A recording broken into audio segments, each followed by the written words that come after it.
In this video, I'm going to discuss three items which are not directly visible all the time in the balance sheet or income statement of the company, but they do have a telling on the cash flows of the business.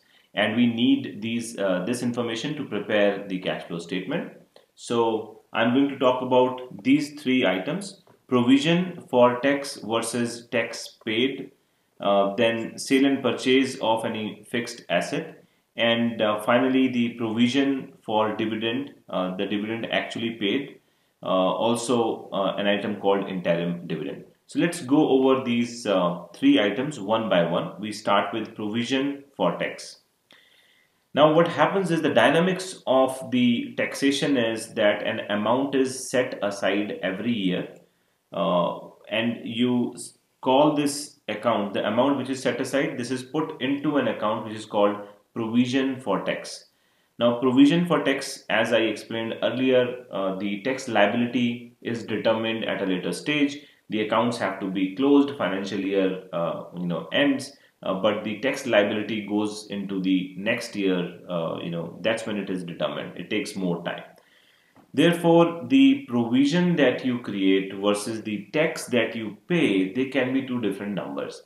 And what we are essentially trying to do here is, as and when you know that this is the actual amount of tax paid, then you have to make adjustments to the cash flow statements to reflect the actual cash received or paid during the year.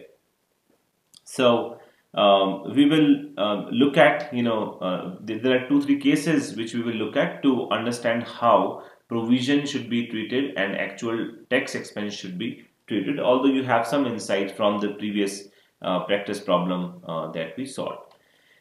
So the first case is that you have opening and closing balance of provision for tax. They can be given in the balance sheet, or in general as an additional information. These numbers may be given to you. So for example, balance in the taxation account is 15,000 at the beginning of the year and 20,000 at the end of the year. And the net income for the year is 50,000. Now what we have to do is to tell what amount should be added back to the profit and what amount should be taken out as an actual amount of the tax. So in order to do this, we prepare the provision for tax account. So this is provision for tax account, and since this is a liabilities side account balance, it has a credit balance. So we are going to begin with the opening balance here. By balance brought down was 15,000, and the closing balance on the opposite side to balance carried down, this is 20,000. This is the balance in the provision for tax account. So the idea is that you put some money in the provision. Let's say there was 15,000 at the beginning already in the provision account. That means this must be left over from the previous year. So in the provision account, you put some money and the actual amount to be paid can be less, and then you have a closing balance in that account, and that closing balance from the previous year has been brought here. The reason we are writing this on the credit side is because this is a liability. In the previous year, the closing balance would have been calculated like this. This is a credit balance written on the debit side, but this is a credit balance. And then of course it has to go to, if you take this balance for example to the next year, you will write here by balance brought down 20,000 for the next period. Likewise, we are bringing the balance of the previous year forward to this year, and that's how we are starting the account on the right hand side, on the credit side.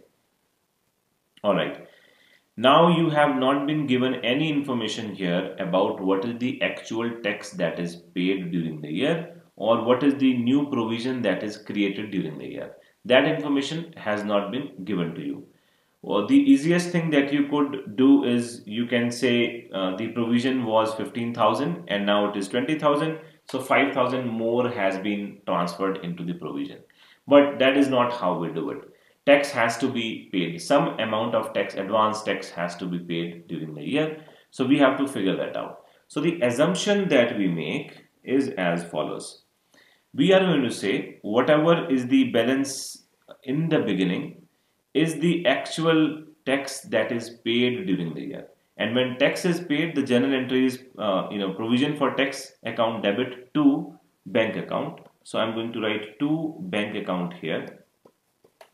And this is the tax actually paid during the year, and we are saying the opening balance in the provision for tax account is what is being paid, and on the other hand, whatever is the balance left, so 35,000 is the total,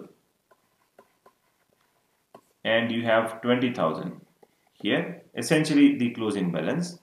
This is the amount of new provision. So this is profit and loss account, and this is the provision created during the year. Provision for tax.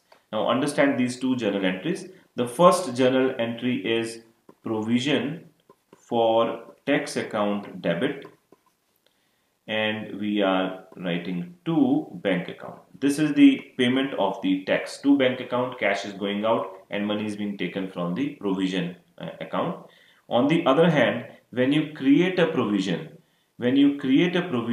you take money from the profit. So profit and loss account is debit. If you remember the profit and loss account, in the profit and loss appropriation, in the profit and loss account, you write provision for tax on the debit side. What is the journal entry? Profit and loss account debit to provision for tax account.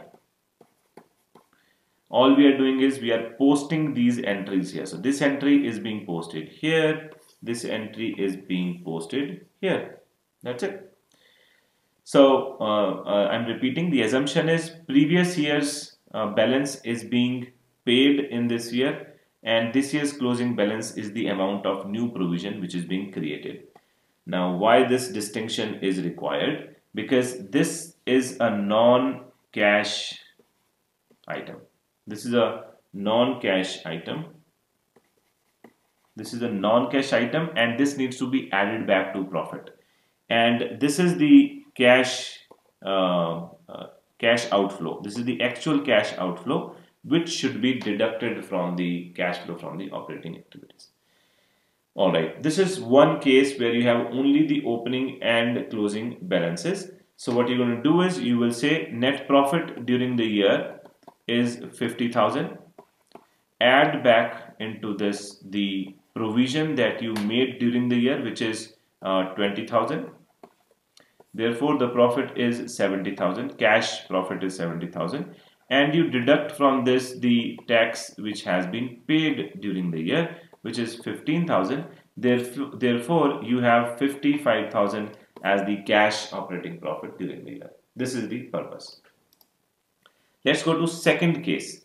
The second case can be that in addition to the opening and closing balances, you have been given the information about the provision that was created during the year.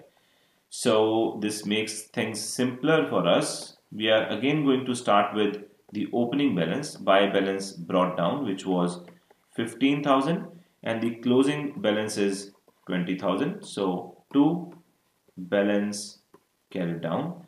Now we have been given this information that provision made during the year is actually 10,000, and the journal entry is profit and loss account debit to the provision for tax account. So profit and loss account, this is the provision created during the year, and this amount is 10,000. Now we don't have to do any guesswork. The amount has been given, and accordingly we will figure out the balance in this account. So 25,000. Now the total should be 25,000, but the balance is only 20,000. Where is the remaining 5,000? Well, the remaining 5,000 has been paid to bank account.